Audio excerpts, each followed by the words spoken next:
Elle a littéralement pris d'assaut la presqu'île de Wano, la Pluchea odorata, une plante envahissante. Pour lutter contre cette espèce, des opérations sont menées par le Conservatoire des espaces naturels. Des bénévoles se sont rendus sur les lieux pour tenter d'éradiquer cette plante ornementale. Caroline Antich-Martin et Gaël Decheverry.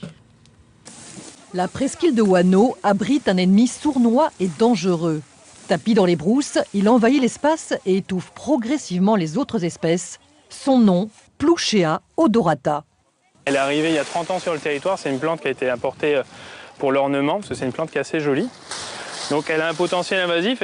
Si aujourd'hui elle est envahissante sur les sites, c'est avant tout parce qu'on a des milieux qui sont dégradés par les feux, par l'activité humaine, que ce soit la mine, les espèces invasives comme les cerfs, tout ça aussi qui détruisent petit à petit notre endémisme et qui derrière après laissent une zone impactée. Et cette plante, elle arrive avec son potentiel invasif, elle est plus compétitive et donc elle va venir coloniser le milieu.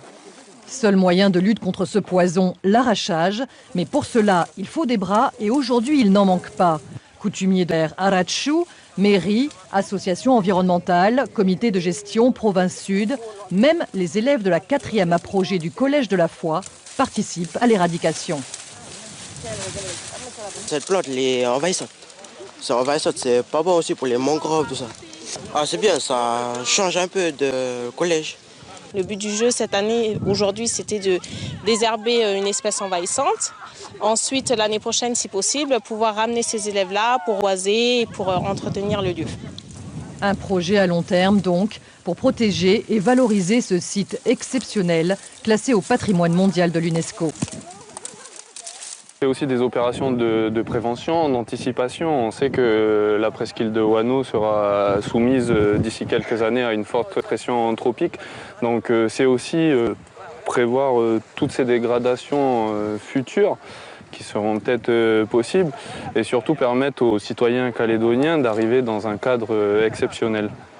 Grâce à des journées comme celle-ci, Pluchea odorata ne sera bientôt plus qu'un mauvais souvenir. Ne restera d'elle que cette fleur façonnée par Ricardo Pouaoui pour le bois relais, ce poteau sculpté, voyage de comité de gestion en comité de gestion, symbolisant la lutte contre les espèces envahissantes. Direction